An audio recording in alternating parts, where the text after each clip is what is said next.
Have you ever wondered how your phone layout magically guesses the next word you are going to type? Or how search engines complete your sentence before you are even done thinking? It feels like mind reading, but underneath, it is pure mathematical prediction. Before the massive language models we have today, early computer scientists faced a massive hurdle in natural language processing. Teaching a machine to understand context. If a computer reads the isolated word bank, does it mean a muddy riverbank? Or a financial institution? To differentiate, the computer fundamentally needs to look at surrounding words. In an ideal world, to predict the next word in a sequence accurately, a computer would track everything ever written up to that precise moment. Let us say we want to predict the final word in a 100-word essay.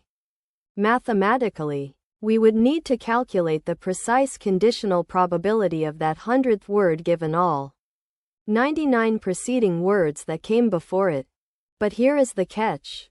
The number of possible 99 word combinations is astronomically larger than the number of atoms in the observable universe. Tracking this entire deep chain history causes an absolute computational nightmare.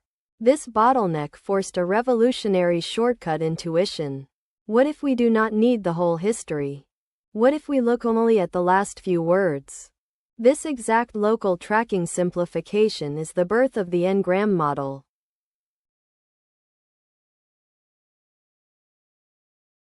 So, what exactly is an ngram? Strip away the data science jargon. And an ngram is simply a contiguous sequence of n items from a given sample of text. Think of n as the exact size of a moving frame or window that systematically slides across a sentence, capturing distinct chunks of words at a time.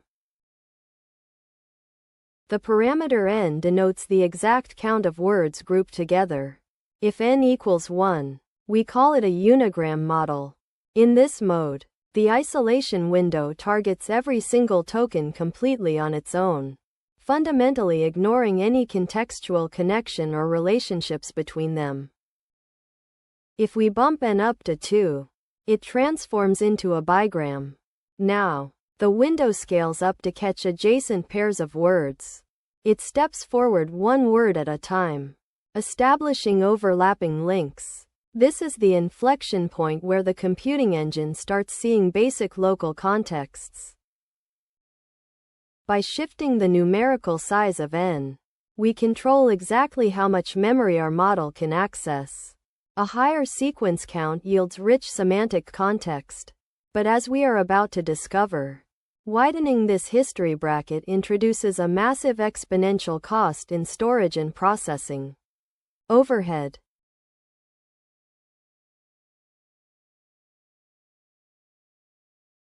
Let us analyze a concrete sample sentence. Data science is fun. When split into bigrams where n equals 2, our structural chunks are data science, science is, and is fun. This captures minimal, neat dependencies. If we scale up to a trigram structure where n equals 3, the context expands into data science is, and science is fun. Pushing further to a quagram where n equals 4 captures the complete semantic sentence in a single, unbroken chunk. More context is preserved, but look at what happens behind the scenes to your computer. Let us break down structural computational complexity. Imagine a highly modest vocabulary corpus containing exactly 10,000 unique words. For a basic unigram model, your machine tracking parameters only need to store independent statistics for those 10,000 individual words.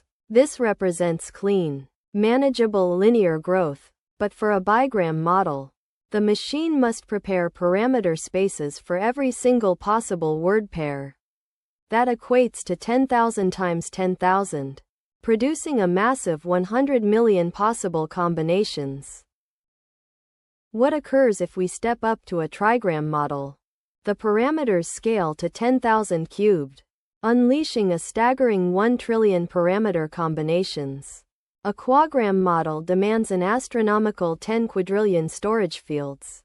This computational explosion is famously known as the curse of dimensionality. The reality is that a vast majority of these multi-word tracking combinations will never be spoken or written in human history, creating massive data sparsity. Yet a standard, non-neural architecture must reserve mathematical allocation for them, making high-order ngrams critically heavy and inefficient. To fundamentally understand how we compute language frequencies, we must begin with the absolute bedrock of probability theory, the chain rule. To evaluate the total joint probability of an entire sequence of words occurring together, we multiply the unique conditional probabilities of every single word, given all historical tokens that came before it. But as we demonstrated previously, tracking a long history vector introduces structural deadlock. This is where we apply the Markov assumption. We systematically simplify reality by assuming that the probability of an incoming token depends exclusively on a small local window of the past n-1 words. We can safely discard the long, distant historical dependencies. Let us observe how this parameter works inside a standard bigram model. The simplified probability of word wi depends entirely on its direct predecessor, wi-1. To calculate this value from raw data, we utilize maximum likelihood estimation. We count how many times the sequence pair appears together in a training corpus, and divide it by the total standalone count of the structural history word alone. As a practical example, assume the explicit phrase natural language occurs exactly 100 times in our dataset, while the base token natural occurs 500 times total. The conditional probability that language follows natural is 100 over 500, which equals 0.20. This simple tracking of frequency ratios converts raw, unprocessed text strings into crisp, mathematical prediction architectures.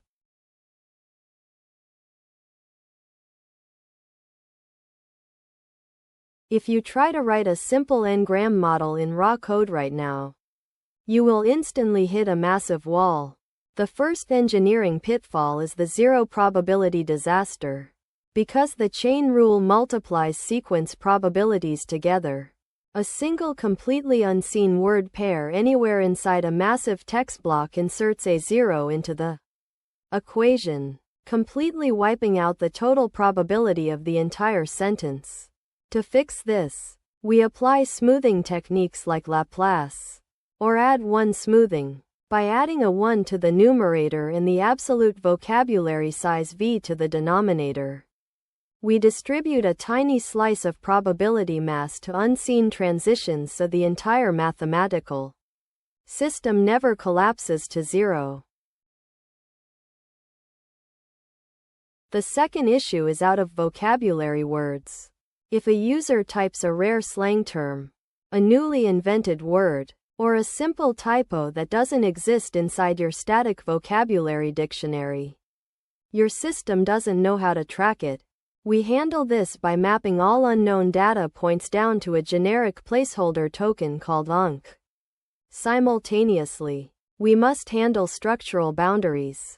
An ngram model doesn't inherently know where an expression begins or ends.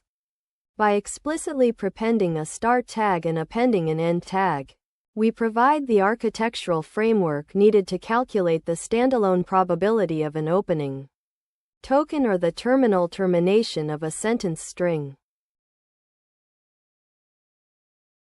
Finally, there is a silent computational hardware trap: floating point underflow. When your script multiplies hundreds of tiny fractional probabilities together over long text sequences, the running value quickly scales down into an infinitesimally small decimal. Eventually, the computer's processor runs out of memory registers. Glitches. and rounds the value to absolute numerical zero. To bypass this hardware constraint, production architectures transition computations out of raw probabilities and into log space. By taking the logarithm of our factors, we elegantly convert risky multiplications into stable, clean additions, preventing numerical degradation and securing production performance at any deployment scale.